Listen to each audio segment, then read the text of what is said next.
Hello everyone, मेरा नाम रितेश पांडे है। मैं एक केमिस्ट्री का टीचर हूं और इस वीडियो में आज जो नीट 2020 का पेपर हुआ है उसके केमिस्ट्री सेक्शन का हम लोग वीडियो सोल्यूशन देखेंगे। हर साल की तरह इस बार भी पेपर केमिस्ट्री का काफ़ी सिंपल था। बेसिकली दो तरह के क्वेश्चंस थे, एक सिंपल, टू वेरी सिंपल। और जो बात हम लोग बार बार बोलते हैं मेडिकल एंट्रेंस एग्जाम्स के लिए पर्टिकुलरली, एनसीईआरटी बार बार पढ़ के जाना चाहिए। जो थ्योरी बेस्ड क्वेश्चंस है, 2-3 क्वेश्चंस ऐसे थे जो बिल्कुल एनसीईआरटी से कॉपी पेस्टेड थे। तो जो भी एनसीईआरटी बहुत अच्छे से पढ़ के गया होगा, 2-3 क्वेश्चन बिल्कुल theory based, memory based NCERT से ही पिक किए गए हैं। मेरे एक स्टूडेंट ने एग्ज़ाम देकर के जो पिक मुझे भेजा है, मैं उस पिक्चर से ही, मोबाइल में मेरे पास एक क्वेश्चन पेपर का पिक्चर है, एक एक करके हम लोग सारा क्वेश्चन यहाँ सॉल्व करते जाएंगे। मेरे पास जो क्वेश्चन पेपर है उसका कोड E4 है। आपके पास जो भी कोड हो आप क्वेश्चंस मिलाते जाइएगा, मैं भी बिल्कुल आराम से सोल्यूशन बताऊंगा। तो अपने एंड पर जो भी क्वेश्चन नंबर मैं यहाँ पर लिख रहा हूँ वो कोड E4 का है। आपका जो क्वेश्चन पेपर है उससे आप मिला लीजिएगा और हर क्वेश्चन के बारे में हम लोग 2 चीज़ देखेंगे, एक उसको सॉल्व करने का तरीका और 2 उसको कम टाइम में बिना कोई मिस्टेक के सॉल्व करने का तरीका। So along with the solution of these questions you also want to see the approach. Now will begin with question 1। I repeat, code E4 में जो पहला क्वेश्चन है, क्वेश्चन 1 है identify the incorrect statement. Identify the incorrect statement, 4 option है। एक option है जिसमें बोलता है Cr+2 stronger reducing then Fe+2। दूसरा ऑप्शन है transition metals and their compounds are known for their catalytic activity because of their ability to adopt multiple oxidation states and form complexes. तीसरा option है interstitial compounds are those that are formed when small atoms like hydrogen, carbon और nitrogen are trapped inside the crystal lattice of metals. चौथा option है oxidation number of chromium in chromate and dichromate are not the same. Oxidation number तो starting में class 11 के हम लोग पढ़ा देते हैं। एक छोटा सा इंटरेस्टिंग टॉपिक है, पूरे स्टोइसियोमेट्री में काम आता है, रेडॉक्स में काम आता है। तो ऑक्सीडेशन नंबर मेरे को लगता है सबको समझ में आता है। मैं ये सॉल्व करूँ उसके पहले ही chromate dichromate, CrO4 2-, Cr2O7 2-, chromium का ऑक्सीडेशन नंबर दोनों में +6 होता है। हम लोग तो इससे ज़्यादा काफ़ी देखते हैं, हम लोग एन फैक्टर निकालते हैं, चेंजेस देखते हैं। तो ये 4 ऑप्शन में ना ऑप्शन 4 जो है वो सीधा आपको दिखता है कि ये गलत है, क्योंकि I repeat question 1 option 4, question 1 option 4 Cr2O4 2-, यहाँ पर भी क्रोमियम +6 होगा और Cr2O7 2-, यहाँ पर भी क्रोमियम +6 होता है। ये बात जनरली सबको पता होती है। मैं एक बार सॉल्व करके दिखाता हूँ। अगर इस क्रोमियम को X ले लें और ऑक्सीजन का -2 होता है, आपको पता है 4 टाइम्स -2, नेट चार्ज -2 आना चाहिए क्रोमेट के लिए। डाइक्रोमेट के लिए अगर इस क्रोमियम का X ले लें, 2 क्रोमियम है 2X होगा, प्लस 7 टाइम्स -2, इसका भी नेट चार्ज -2 आना चाहिए। इस इक्वेशन को सॉल्व करो, यहाँ से भी X6 आएगा, इसको सॉल्व करो, यहाँ से भी X6 आएगा। मैं इसको X या इसको Y भी ले सकता था, पर मुझे पता है दोनों का वैल्यू सेम है। दोनों में X का वैल्यू 6 आएगा, +6 आएगा। हमको पता है क्रोमेट डाइक्रोमेट में क्रोमियम का ऑक्सीडेशन नंबर सेम होता है। ये जो क्वेश्चन 1 है यहाँ पर बोलता है कि दोनों का ऑक्सीडेशन नंबर सेम नहीं है। तो मेरे को लगता है इंटरस्टिशियल कंपाउंड्स के बारे में भी पता है, जो कार्बाइड्स नाइट्राइड्स बनते हैं।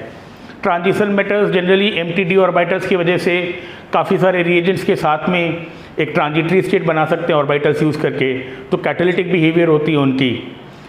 ये सारे ऑप्शंस मेरे को पता है, ये सारे राइट ऑप्शंस हैं। पर ये जो चौथा ऑप्शन है ये राइट है, मेरे को पता है ये गलत बात है, क्योंकि दोनों में क्रोमियम +6 होता है। Option 4 reads oxidation state of chromium are not the same, they are same.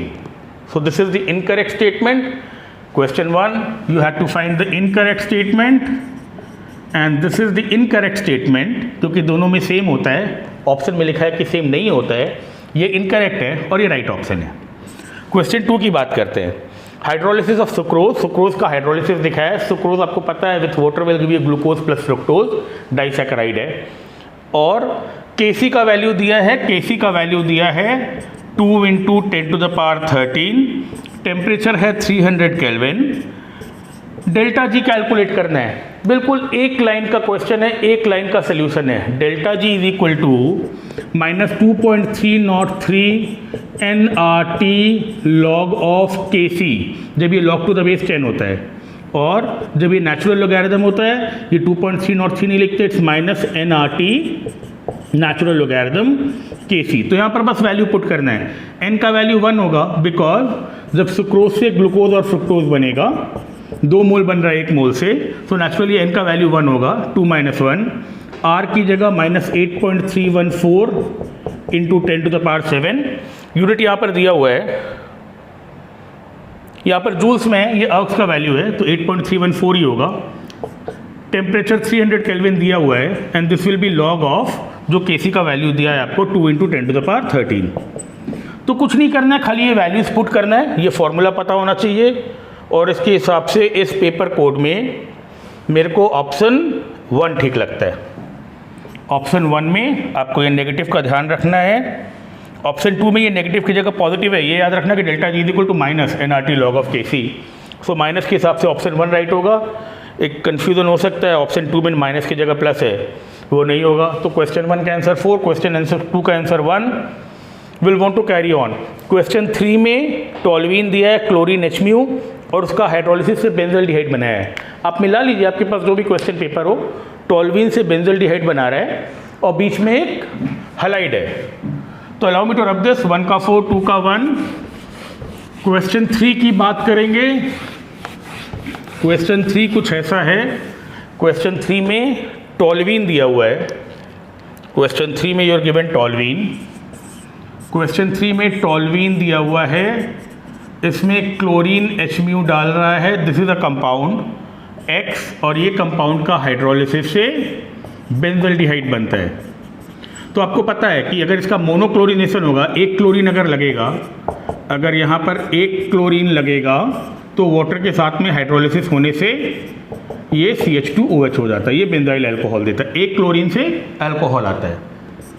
अगर ये 2 क्लोरीन होता है, अगर ये CHClCl होता है, तो यहाँ पर एक OH की जगह 2 OH लगाएंगे और जब 2 OH लगाएंगे, एक कार्बन पर 2 OH स्टेबल नहीं होता है, ऐसे वाटर निकलेगा और वाटर निकलने के बाद देखो ये दिखता है यहाँ पे CHO बनता है। नेचुरली अगर यहाँ पर 3 क्लोरीन होता, अगर यहाँ पर 3 क्लोरीन होता, ये बात भी मेरे को लगता है सबको पता है, मोनोहैलाइड से अल्कोहल आता है, डाईहैलाइड से एल्डिहाइड कीटोन आता है और ट्राईहैलाइड से 3 OH लगा के हम लोग यहाँ पर 3 OH लगाकर हम लोग यहाँ पर जब वाटर निकालते हैं, इस कार्बन पर 3 OH लगा के हम लोग जब वाटर निकालते हैं, ऐसे वाटर निकालते हैं, then naturally it gives me COOH। So this will give you benzoic acid.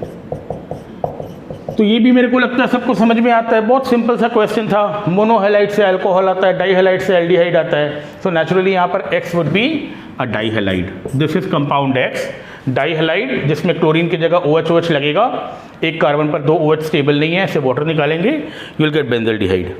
So this must be option 3। Option 3, this is option 3। Question 3 का ऑप्शन 3 करेक्ट है। जो ऑप्शन ऐसा है CHCl2। क्वेश्चन 4 की बात करेंगे। क्वेश्चन 4 ना थोड़ा एक ट्रिकी क्वेश्चन है। क्वेश्चन 4 थोड़ा एक ट्रिकी क्वेश्चन है क्योंकि आपको 4 नाम दिए हुए हैं। यू आर टोल्ड अनिलनियम, अनिलट्रियम, अनिलहेक्सियम और अनअनियम। तो 100 के बाद में इस तरह के IUPAC नॉमेनक्लेचर हम लोग पढ़ते हैं और जनरली जो क्वेश्चन हमको रहता है वो नाम से एटॉमिक नंबर निकालना रहता है या एटॉमिक नंबर से नाम निकालना पड़ता है। मेरे को लगता है ये सबको समझ में आ गया है। हम लोग इसका नेक्स्ट क्वेश्चन की बात करेंगे और वापस ये थोड़ा सा मेमोरी बेस्ड है, ये थोड़ा सा एक अनफेयर क्वेश्चन भी है। Personally I do not like these questions जहाँ पे आपको बिल्कुल नाम याद रखना पड़े, क्योंकि हम लोग डी ब्लॉक का नाम तो फिर भी याद कर लेते हैं। कोऑर्डिनेशन कंपाउंड्स में 3D 4D 5D याद कर लेते हैं। 3D 4D 5D याद करने का हम लोग को नेमोनिक्स भी पता होता है, पर ये F का नॉमेनक्लेचर जो है ये थोड़ा सा अनफेयर है। क्वेश्चन देख लेते हैं। क्वेश्चन है unnilnium, then you have unniltrium, you have anilhexium and this is anium. So unnilnium is ये एटॉमिक नंबर 101 होता है, ये एटॉमिक नंबर 103 होता है, ये एटॉमिक नंबर 106 होता है और ये एटॉमिक नंबर 111 होता है। तो ये बेसिकली हर किताब में लिखा है, आपको इससे एटॉमिक नंबर निकालना आता है। ये एक नॉर्मल क्वेश्चन होता कि एटॉमिक नंबर बताओ या एटॉमिक नंबर से नाम मैच कराओ, पर यहाँ पर क्या किया है, IUPAC नॉमेनक्लेचर दे दिया है। इसका नाम बोलता है मेंडेलवियम, इसका नाम बोलता है लॉरेंसियम, इसका नाम बोलता है सीबोर्जियम और इसका नाम बोलता है डार्मस्टेडियम। अब ये मैं वापस बोल रहा हूँ, थोड़ा सा अनफेयर है, मेमोरी बेस्ड है। कुछ लोगों ने एस ब्लॉक अगर याद किया होगा, सिम्बल्स पता होंगे, MD होता है, LR होता है, SB होता है, सबके सब साइंटिस्ट के नाम पर हैं। ऑल्दो ये एक जगह के नाम पर है डार्मस्टेडियम, पर ये जो डार्मस्टेडियम है ना, ये एटॉमिक नंबर 110 के लिए है। तो ये ऑप्शन जो है ये रॉन्ग है और यहाँ पर आपको इनकरेक्ट मैच बताना है कौन सा इनकरेक्ट है। ये भी जो है क्वेश्चन 4, यहाँ पर भी आपको इनकरेक्ट बताना है। ये आंसर इसका राइट होगा बिकॉज ये इनकरेक्ट है। ये एटॉमिक नंबर 110 का नाम है। एटॉमिक नंबर 111 का नाम होता है रॉयंटेनियम। जो साइंटिस्ट है ना रॉयंटेन, जिसने एक्सरेज डिस्कवर किया था, उसके नाम पर ये नाम आया है रॉयंटेनियम। ये 111 का सही नाम है।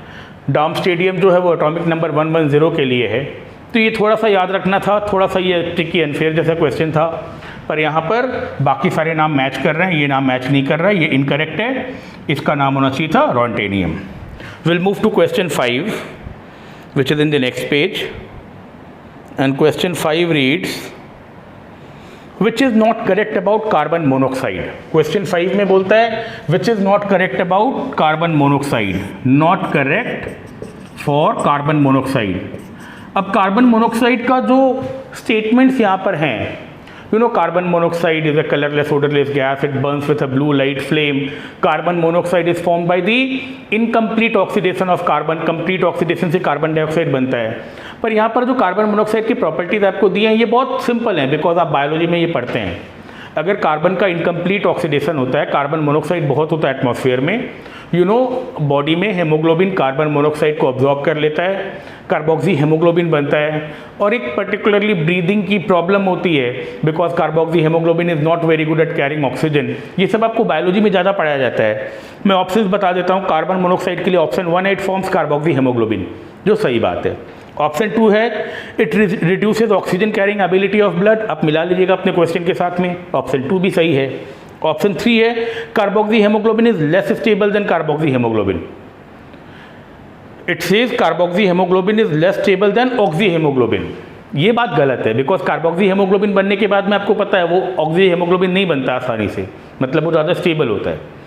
क्वेश्चन 5 में भी आपको इनकरेक्ट स्टेटमेंट बताना है विच इज़ नॉट करेक्ट। तो ना काफ़ी सारा क्वेश्चन ऐसा है जहाँ पर आपको नॉट करेक्ट बताना है, ये प्रेजेंस ऑफ माइंड होना चाहिए कि यहाँ पे। और स्टेटमेंट 4 है it's produce due to incomplete combustion of oxygen. Naturally complete combustion से कार्बन डाइऑक्साइड बनता है, इनकम्प्लीट से कार्बन मोनोक्साइड बनता है। तो ये जो मेरे पास है इसमें स्टेटमेंट 1, 2 और 4 मेरे को सही लगता है, स्टेटमेंट 3 गलत है। मैं सिर्फ वही स्टेटमेंट लिख रहा हूँ जो गलत है, और वो स्टेटमेंट है क्वेश्चन 5 के लिए कि carboxy haemoglobin is less stable then oxy haemoglobin. अब ये बात गलत है बिकॉज एक बार कार्बोक्सी हेमोग्लोबिन बन जाता है वो हेमोग्लोबिन के साथ में अटैच हो जाता है, इतना आसानी से छूटता नहीं है, इसीलिए ब्रीदिंग में प्रॉब्लम स्टार्ट हो जाती है। ये स्टेटमेंट गलत है, आपको गलत स्टेटमेंट ही बताना था। इस पेपर कोड के हिसाब से ये ऑप्शन 3 है, तो क्वेश्चन 5 का ऑप्शन 3 राइट है, मतलब ये इनकरेक्ट स्टेटमेंट है, आपको इनकरेक्ट स्टेटमेंट ही बताना था। तो एक बार ये क्वेश्चन देख लेना, बाकी सारे स्टेटमेंट सही हैं। कार्बोक्सी हेमोग्लोबिन बनाता है, ऑक्सीजन कैरिंग एबिलिटी कम करता है, और it's produce due to incomplete combustion of oxygen. So बाकी स्टेटमेंट सही हैं, ये स्टेटमेंट्स गलत हैं, आपको गलत स्टेटमेंट बताना था, तो ये राइट आंसर हो गया। इसके बाद जो क्वेश्चन है वो एक बहुत सिंपल क्वेश्चन है। हाइड्रोकार्बन्स में एल्केन के प्रिपरेशन में एक बहुत पॉपुलर रिएक्शन है वुड्स रिएक्शन। वुड्स रिएक्शन में क्या करते हैं, हैलाइड को सोडियम ड्राई ईथर में हीट करते हैं। सारी कहानी आपको पता होगी। 2 अल्काइल ग्रुप आके ऐड होता है, RR एक सिमेट्रिकल एल्केन बनाने के काम आता है। तो कभी भी आप वुड्स रिएक्शन किसी से भी पढ़िएगा, कहीं पर भी पढ़िएगा, वुड्स रिएक्शन का एक बेसिक लिमिटेशन है। I am talking about question 6। Question 6 बोलता है कि वुड्स रिएक्शन से क्या नहीं बना सकते हैं, वुड्स रिएक्शन से क्या नहीं बना सकते हैं, वुड्स रिएक्शन से which of the following can not be made, तो आपको पता है कि वुड्स रिएक्शन से सिमेट्रिकल एल्केन बनते हैं, इससे सिमेट्रिकल एल्केन बनते हैं। Wurtz reaction is for symmetrical alkane. Unsymmetrical alkane के लिए एक अच्छा मेथड नहीं है, अनसिमेट्रिकल एल्केन के लिए एक अच्छा मेथड नहीं है, बिकॉज इससे सिमेट्रिकल एल्केन बनता है। अगर आप अनसिमेट्रिकल बनाने जाइएगा तो अगर ऐसा बनाने जाइएगा तो ऐसा मिक्सचर बन जाता है। तो वुड्स रिएक्शन थोड़ा सा पढ़ लेना। वुड्स रिएक्शन के बारे में जो पहली बात लिखी रहती है किताब में वो यही लिखी रहती है, सिमेट्रिकल एल्केन के लिए, अनसिमेट्रिकल एल्केन के लिए नहीं है। ऑप्शन है यहाँ पर 1 एन हेक्सेन जो सिमेट्रिकल है, 2,3 डाइमिथाइल ब्यूटेन ये भी सिमेट्रिकल है, एन हेप्टेन जिसमें 7 कार्बन है, ऑड नंबर ऑफ कार्बन है। तो जिसमें ऑड नंबर ऑफ कार्बन होगा वो तो कभी सिमेट्रिकल हो नहीं सकता। ऑड नंबर ऑफ कार्बन तो ऐसे भी सिमेट्रिकल हो नहीं सकता। 1 2 3 4 5 6 7 1 2 3 4 5 6 7 आप इसका बीच का कोई पॉइंट नहीं निकाल सकते, 3 और 4 में ही तोड़ना पड़ेगा। 3.5 एटम का तो कंपाउंड आप मिला नहीं सकते हैं। तो नेचुरली ये जो ऑड है ये नहीं बन सकता है। स्टेटमेंट 4 है एन ब्यूटेन, ये भी सिमेट्रिकल है। मैं एन ब्यूटेन बनाकर दिखाता हूँ आपको, ये एन ब्यूटेन है। 2,3 डाइमिथाइल ब्यूटेन बनाकर दिखाता हूँ, ये 2,3 डाइमिथाइल ब्यूटेन है। ये एन हेक्सेन है, 1 2 3 4 5 6 सब में आप एक सिमेट्री देख सकते हैं, सब में एक सिमेट्री है।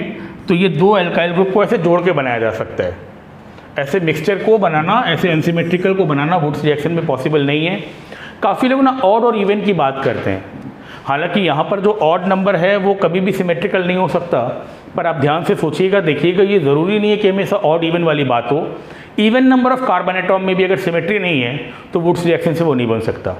फॉर द टाइम बीइंग इस क्वेश्चन का आंसर 3 है। ये मेरे को लगता है मैक्सिमम लोगों ने सही किया होगा, बिकॉज ये बहुत सिंपल क्वेश्चन है, इतना हम लोग सब लोग जानते हैं।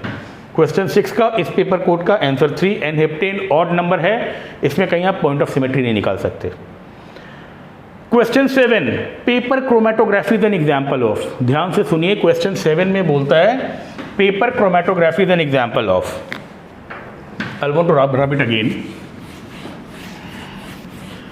Question 7 paper chromatography is an example of.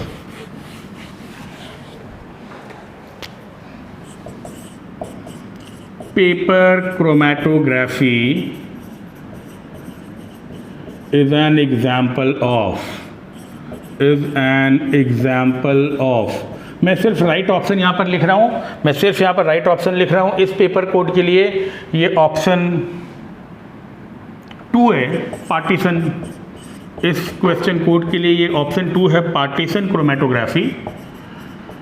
और ये आपको कैसे मालूम चलेगा? ये डायरेक्टली एनसीईआरटी में लिखा हुआ है, ये डायरेक्टली एनसीईआरटी में लिखा हुआ है। मुझे याद है एनसीईआरटी में आप देखिएगा जहाँ पर ऑर्गेनिक केमिस्ट्री में बेसिक टेक्निक्स हैं, पहला चैप्टर जो हाइड्रोकार्बन्स के पहले है, जहाँ पर बेसिक टेक्निक्स हैं ऑर्गेनिक केमिस्ट्री के जो प्रैक्टिकल एक्सपेरिमेंट्स के टेक्निक्स हैं, वहाँ पर देखिएगा क्रोमेटोग्राफी में एकदम बिल्कुल स्ट्रेट फॉरवर्ड लिखा हुआ है। ये बिल्कुल किताब में डायरेक्ट लिखा हुआ है। मुझे याद है एनसीईआरटी में लिखा हुआ है, जो एनसीईआरटी अच्छे से पढ़ के गया होगा, अंडरलाइन किया होगा, जिसको सब याद होगा, उसके लिए एक बिल्कुल सिंपल क्वेश्चन है। इस लेवल पे आप क्रोमेटोग्राफी बहुत डिटेल में पढ़ नहीं सकते, जान नहीं सकते। जो भी थोड़ा बहुत आपको समझ में आता है, सबसे बेस्ट होता है एनसीईआरटी को वर्ड बाय वर्ड पढ़ लेना। ये सीधा एनसीईआरटी से आया है। Paper chromatography is an example of partition chromatography. Question 8 identify the correct statement. Identify the correct statement. Statement 1 है रॉट आयरन इज इम्प्योर, जिसमें 4% कार्बन है। Statement 2 blister copper. Blister copper वैसा दिखता है, ब्लिस्टर्ड अपीयरेंस होता है due to evolution of carbon dioxide. 3 vapour phase refining. Vapour phase refining ये metallurgy का क्वेश्चन है। मॉन्ट्स प्रोसेस इसका नाम है, यहाँ पर नाम दिया वैन आर्कल फॉर निकल, और यहाँ पर नाम दिया हुआ है वैन आर्कल। और स्टेटमेंट 4 जो है वो बोलता है pig iron can be moulded. Pig iron can be moulded into variety of shapes. मैंने हालांकि सारे ऑप्शंस लिख दिए, मेरा ऑब्जेक्टिव सारा ऑप्शंस यहाँ पर लिखने का नहीं था, पर ये एक पर्टिकुलरली कंफ्यूजिंग क्वेश्चन है। यहाँ पे सारे ऑप्शंस में कुछ ना कुछ गड़बड़ी है, भगवान जाने ऐसे ऑप्शंस कैसे आ जाते हैं रियल एग्जाम में, पर एक दो क्वेश्चंस तो ऐसे रहते ही हैं जहाँ पर को चारों ऑप्शन में ना कुछ गलत दिख रहा है। जैसे रॉट आयरन तो प्योर आयरन होता है, रॉट आयरन तो सबसे प्योर आयरन होता है, 1% के आसपास उसमें कार्बन कंटेंट होता है, उससे भी कम होता है, तो ये इम्प्योर तो है नहीं, ये स्टेटमेंट मेरा गलत है। ब्लिस्टर कॉपर में जो कॉपर के अंदर में ब्लिस्टर्स होते हैं वो आप पढ़िएगा, कॉपर ऑक्साइड कॉपर सल्फाइड का जो सेल्फ रिडक्शन होता है सल्फर डाइऑक्साइड निकलता है, कार्बन डाइऑक्साइड नहीं निकलता है। यहाँ कार्बन डाइऑक्साइड की जगह अगर सल्फर डाइऑक्साइड होता तो ये शायद राइट आंसर होता, तो ये भी मेरे को गलत लगता है। निकल के लिए एनसीईआरटी में हर किताब में लिखा हुआ है, निकल के लिए प्रोसेस का नाम है मॉन्स प्रोसेस। वैन आर्कल होती है टाइटेनियम के लिए, जर्कोनियम के लिए, टाइटोनियम जर्कोनियम की आयोडाइड बनाकर उसको हाई टेम्परेचर पर हीट करते हैं। वेपर फेज में मॉन टाइटेनियम जर्कोनियम सभी होता है, ये वेपर फेज वाली बात सही है, पर ये नाम वैन आर्कल निकल के लिए नहीं होता, निकल के लिए नाम होता है मॉन प्रोसेस, तो ये स्टेटमेंट भी गलत है।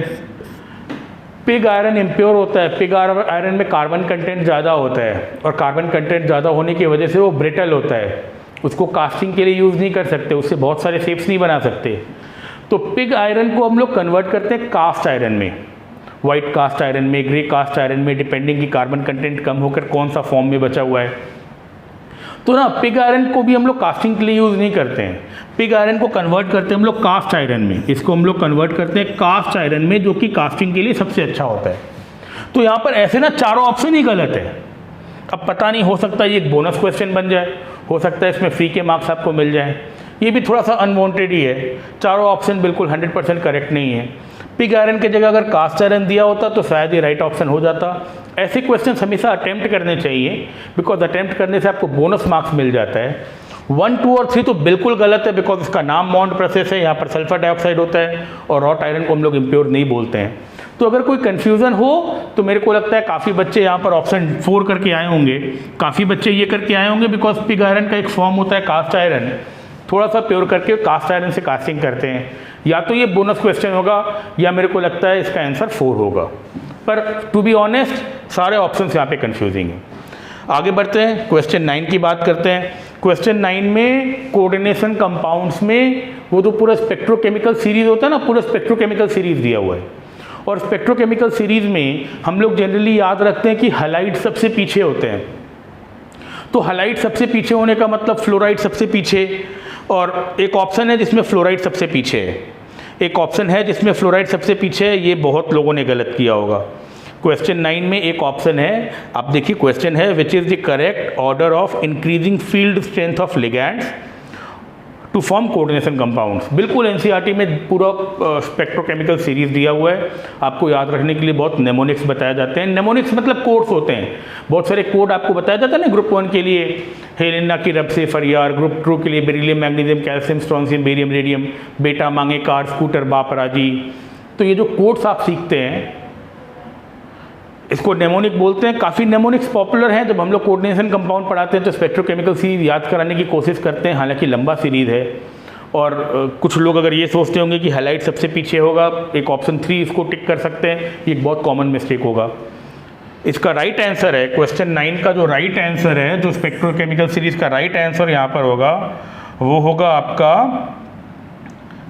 SCN minus less than F minus less than C2O4 2 minus less than cyanide. Cyanide हमेशा स्ट्रॉन्ग फील्ड लिगैंड होता है, साइनाइड हमेशा स्ट्रॉन्ग फील्ड लिगैंड होता है। स्ट्रॉन्ग फील्ड वीक फील्ड सबको पता होगा, साइनाइड हमेशा स्ट्रॉन्ग फील्ड लिगैंड होता है। C2O4 2 माइनस एक बाइडेंटेट लिगैंड है, तो बाइडेंटेट लिगैंड का भी हाई फील्ड होने का चांसेस रहता है, स्ट्रॉन्ग फील्ड होने का चांसेस रहता है। तो ये दोनों में तो कोई कन्फ्यूज़न नहीं है, साइनाइड सबसे ऊपर होना चाहिए, उसके बाद ऑक्सलेट होना चाहिए। अब इन दोनों का रिलेटिव पोजीशन में कंफ्यूज हो सकता है कोई, तो ये थोड़ा सा ट्रिकी क्वेश्चन था, ये थोड़ा सा ट्रिकी क्वेश्चन था। काफ़ी लोग इसका उल्टा करके आ गए होंगे, जो ऑप्शन 3 है, पर जो राइट आंसर है वो ऑप्शन 1 है। जो राइट आंसर है वो ऑप्शन 1 है। थोड़ा आपको ये भी पता होना चाहिए कि थायोसाइनाइड, आइसोथायोसाइनाइड, थायो मतलब सल्फर होता है, थायोसाइनाइड आइसोथायोसाइनाइड जो फॉर्म होता है इसका, थायोसाइनाइड आइसोथायोसाइनाइड को हम लोग स्यूडो हैलाइड पढ़ते हैं। अगर आपने इनऑर्गेनिक केमिस्ट्री अच्छा से पढ़ा है तो थायोसाइनाइड, आइसोथायोसाइनाइड को हम लोग स्यूडो हैलाइड बोलते हैं। स्यूडो हैलाइड के हिसाब से अगर इसको कोई याद रखता, अगर ये समझता कि ये भी एक हैलाइड जैसा ही है, स्यूडो हैलाइड है और फ्लोराइड के भी पीछे रहता है, तो शायद ये गलती नहीं होती। पर ये एक ट्रिकी क्वेश्चन था, ये काफ़ी लोग गलत कर सकते हैं शायद। यहाँ पर E4 में ये ऑर्डर और ये ऑप्शन राइट है। हम लोग बात करेंगे नेक्स्ट क्वेश्चन की, क्वेश्चन 10। क्वेश्चन 10 में यूरिया को पानी से रिएक्ट कराता है और पानी से रिएक्ट कराने के बाद में कंपाउंड ए बन रहा है जो डिकम्पोज होकर कंपाउंड बी बन रहा है। बी कॉपर के साथ में ब्लू कलर देता है, बी कॉपर के साथ में ब्लू कलर देता है। अब बी कॉपर के साथ में ब्लू कलर देता है, ये अमोनिया का भी टेस्ट है, ये कॉपर आयंस का भी टेस्ट है, ये अलग अलग चैप्टर्स में आप पढ़ते हैं। कोऑर्डिनेशन कॉम्प्लेक्सेस में भी याद करिए, CuNH3 में एक अनवांटेड इलेक्ट्रॉन उठ के चला जाता है और sp3 की जगह DsP2 स्क्वायर प्लेनर कॉम्प्लेक्स बनता है। तो ये तो कॉपर का भी टेस्ट है, ये अमोनिया का भी टेस्ट है। और यूरिया में पानी डालने से एक अनस्टेबल कंपाउंड होगा जो टूट करके कार्बन डाइऑक्साइड अमोनिया देगा। सो नेचुरली कंपाउंड बी यहाँ पर अमोनिया है। और कॉपर और अमोनिया का कॉम्प्लेक्स सबको पता होता है, कॉपर और अमोनिया का कॉम्प्लेक्स सबको पता होता है। हम लोग क्वेश्चन 10 की बात कर रहे हैं, मैं थोड़ा बहुत क्वेश्चन 10 के बारे में लिख देता हूँ। क्वेश्चन 10 के बारे में मैं थोड़ा बहुत लिख देता हूँ जिससे आप क्वेश्चन पहचान सकें, आपके पेपर कोड में कहाँ पर है वो देख सकें। क्वेश्चन 10 में यूरिया वाटर के साथ में ए दिया, ये ए डिकम्पोज करके एक कंपाउंड बी दिया और ये बी कॉपर के साथ में डीप ब्लू सोल्यूशन दिया। कॉपर के साथ में डीप ब्लू तो अमोनिया ही देता है। और ऑप्शन में ये जो ऑप्शन है CuNH3 टेट्रामाइन कॉपर सल्फेट। टेट्रामाइन कॉपर एक बहुत पॉपुलर कॉम्प्लेक्स है। आई रिपीट, कॉपर का टेस्ट है, अमोनिया का टेस्ट है, डीप ब्लू सोल्यूशन होता है, स्विजर्स रिएजेंट बोलते हैं, सिल्क इंडस्ट्री में काम आता है। तो काफ़ी जगह केमिस्ट्री में हम लोग इसको बार बार पढ़ते हैं। इस पेपर कोड में ये ऑप्शन 2 है and this option is right. We move to question 11।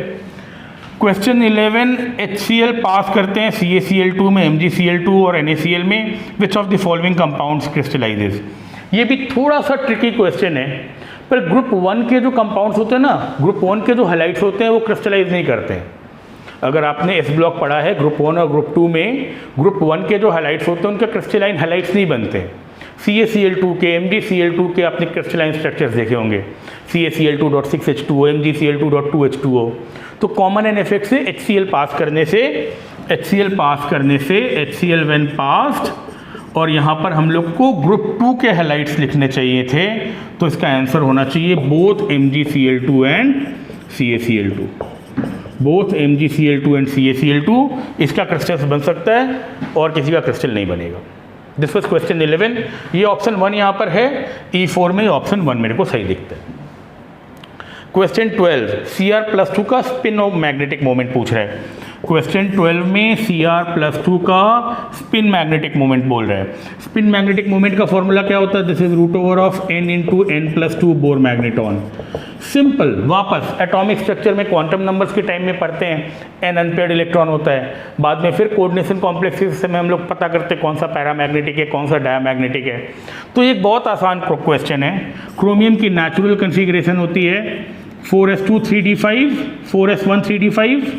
Half field full field वाली बात होती है। क्रोमियम कॉपर आपको याद होगा, क्रोमियम 4s1 3d5 होती है। क्रोमियम +2 मतलब s का एक गया, d का एक गया, और क्रोमियम +2 हो जाएगा 3d4।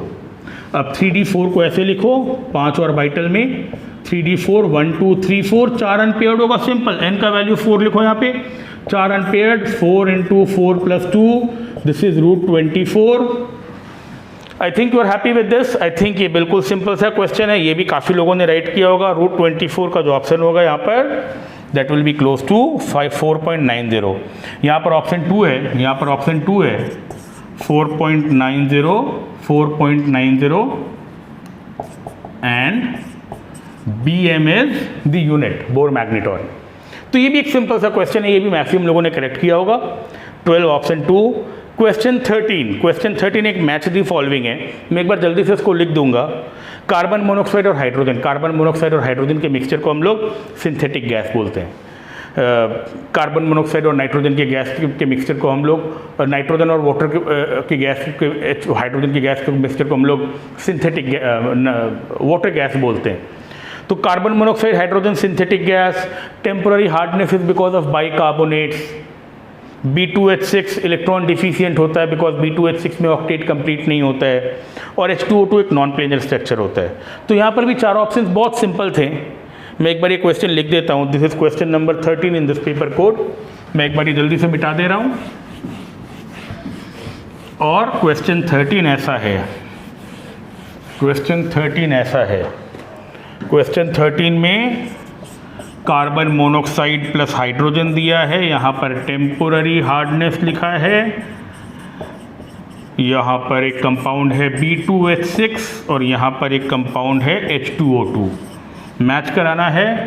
यहाँ पर बाइकार्बोनेट्स दिए हैं मैग्नीशियम और कैल्शियम के।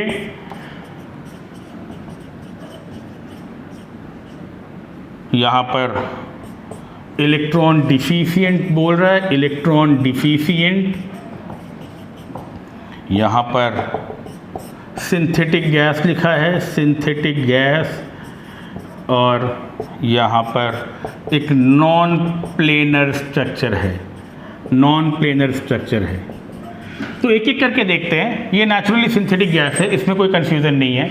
टेम्पोररी हार्डनेस बाइकार्बोनेट्स की वजह से होती है, ये तो नॉर्मल हार्डनेस ऑफ वाटर में सबको ही पता होता है।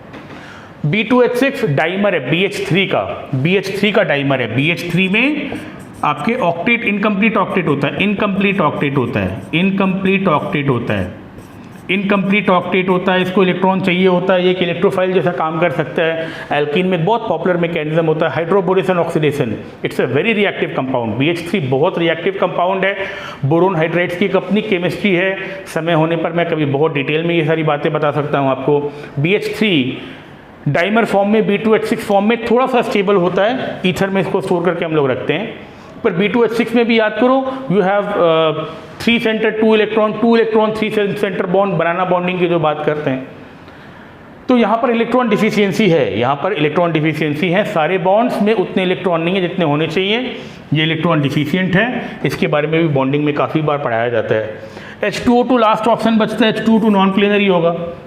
H2O2 नॉन प्लेनर होता है, एक बॉन्ड एंगल की बात करते हैं जब पेरोक्साइड की हम लोग बात करते हैं।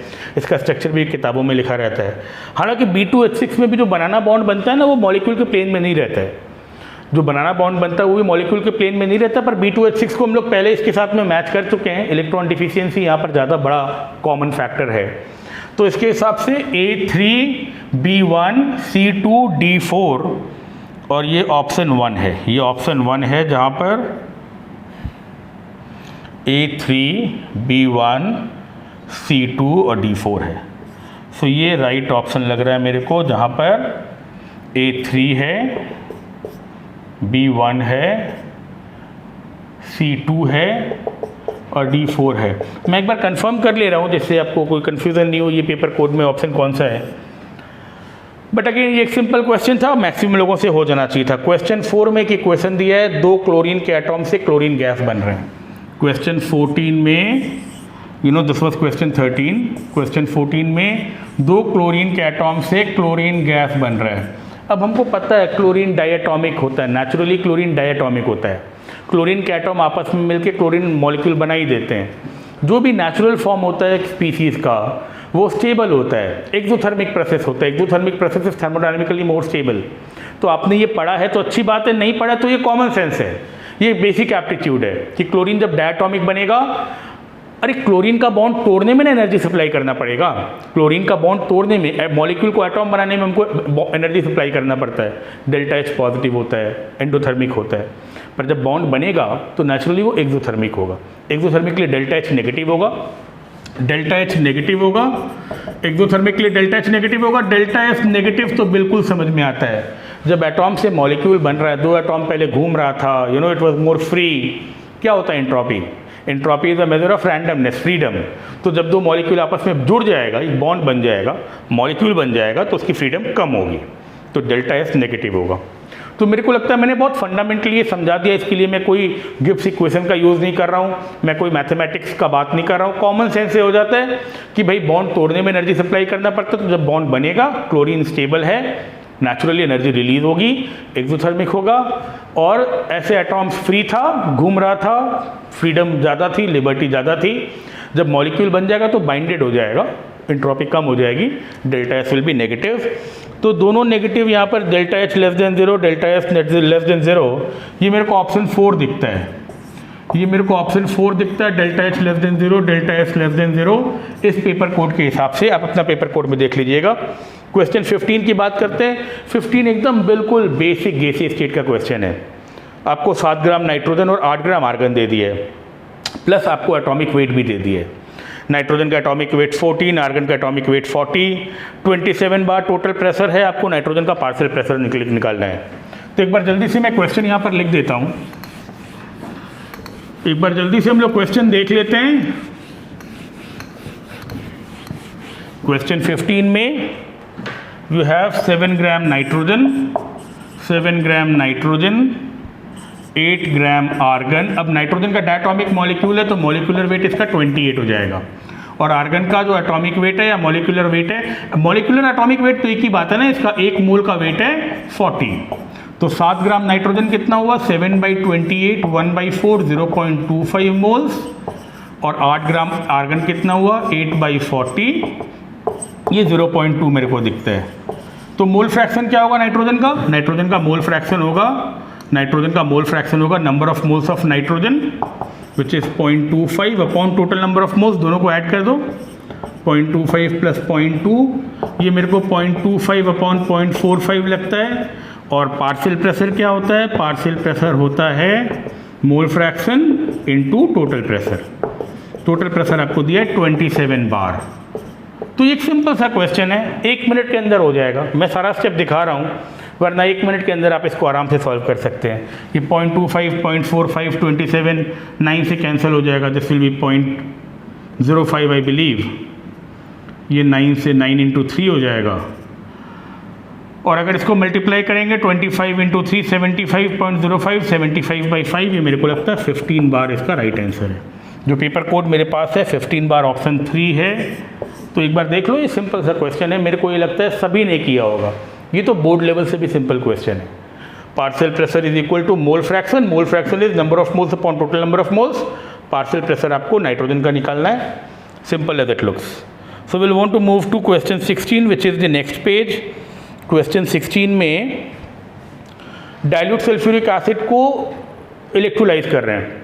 सल्फ्यूरिक एसिड से क्या मिलेगा, H+ SO4 2-। डाइल्यूट है मतलब आपके पास पानी भी है। ये सल्फ्यूरिक एसिड से आया, पानी का H+ और OH- है।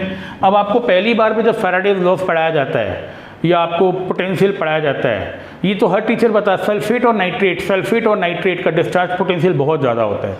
सल्फेट और नाइट्रेट का डिस्चार्ज पोटेंशियल बहुत ज़्यादा होता है। इसके लिए आपको पूरा टेबल याद नहीं रखना है, याद करो कॉपर सल्फेट में क्या करते हैं। कॉपर सल्फेट में कैथोड पे तो कॉपर और हाइड्रोजन में कॉपर जाता है, बिकॉज कॉपर नीचे इलेक्ट्रोकेमिकल सीरीज में। मेटल्स के लिए तो आसान है, कैटायन के लिए आसान है, जो नीचे होता है इलेक्ट्रोकेमिकल सीरीज में वही जाता है। पर कॉपर सल्फेट में कॉपर था, सल्फेट था, H+ था, OH- था, वहाँ पर कॉपर जा रहा था और यहाँ पर OH- से ऑक्सीजन निकल रहा था, सल्फेट नहीं जा रहा था। तभी तो मीडियम एसिडिक हो जाता है। कॉपर सल्फेट का इलेक्ट्रोलिसिस से मीडियम एसिडिक बनता है, सल्फेट नहीं जाता है, सल्फेट कभी नहीं जाता है। तो अगर डाइल्यूट सल्फ्यूरिक एसिड का ऑक्सीडेशन का इलेक्ट्रोलिसिस करोगे तो एनोड पे सल्फेट जाएगा नहीं, जाएगा OH- जाके इलेक्ट्रॉन छोड़ेगा और 4 OH से तुम्हारा H2O + O2 आएगा।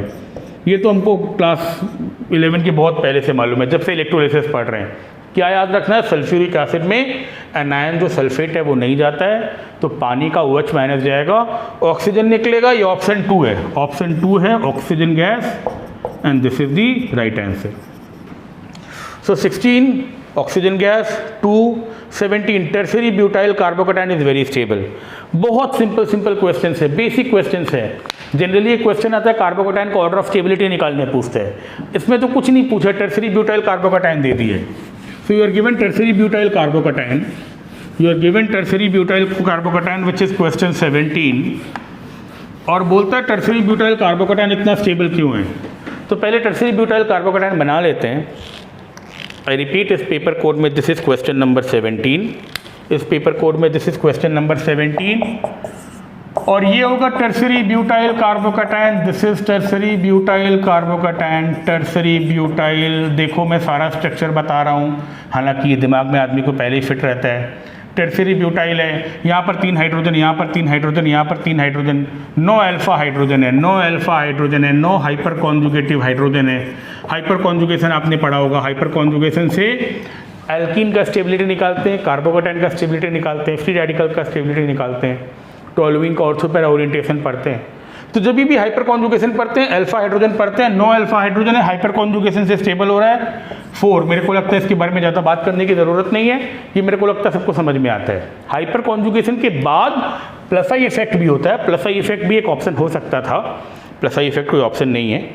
एक माइनस आई इफेक्ट है, वो सब बेवकूफ़ी नहीं करनी चाहिए, माइनस आई इफेक्ट तो नहीं होगा। और अगर प्लस आई इफेक्ट होता ना तो भी hyper conjugation is influential force. आपको पता है सबसे इन्फ्लुएंशियल रेजोनेंस होता है, फिर हाइपर कॉन्जुगेशन होता है, फिर इंडक्टिव इफेक्ट होता है। तो यहाँ पर हाइपर कॉन्जुगेशन एक ऑप्शन है, ऑप्शन 4 है। 17 में इस पेपर कोड का आंसर 4 ही होगा। 18 भी ना बिल्कुल बेसिक क्वेश्चन है, ये भी बायोलॉजी में आप लोग ज़्यादा पढ़ते हैं। Following metal ion activates many enzymes, participates in the oxidation of glucose to produce ATP, और सोडियम के साथ में नर्व सिग्नल्स के ट्रांसमिशन में काम आता है। तो ये भी आप लोग बायोलॉजी में पढ़ते हैं कि सोडियम के साथ में पोटेशियम होता है जो नर्वस सिग्नल्स के ट्रांसमिशन में काम आता है, ग्लूकोज का ऑक्सीडेशन में काम आता है। ऑप्शन है iron, copper, calcium, potassium. Iron, copper, calcium, potassium, जो उतना नहीं भी पढ़ा होगा ना वो भी सोडियम के साथ में सबसे कॉमन पोटेशियम ही सोचेगा। और ये फैक्ट भी है, सबको पता है सोडियम और potassium they are used in nerve signal transmission and all. So answer potassium होगा, इसका ऑप्शन 4 है 18 का। थ्योरी क्वेश्चन है, सबको समझ में आता है। 19 में number of faradays required to produce 20 gram of calcium. 20 gram calcium के लिए कितना फैराडेज लगेगा, ये क्वेश्चन है। नंबर ऑफ फैराडेज एक बार अपने पेपर से मिला लीजिएगा, आपके पेपर में कौन सा क्वेश्चन है ये।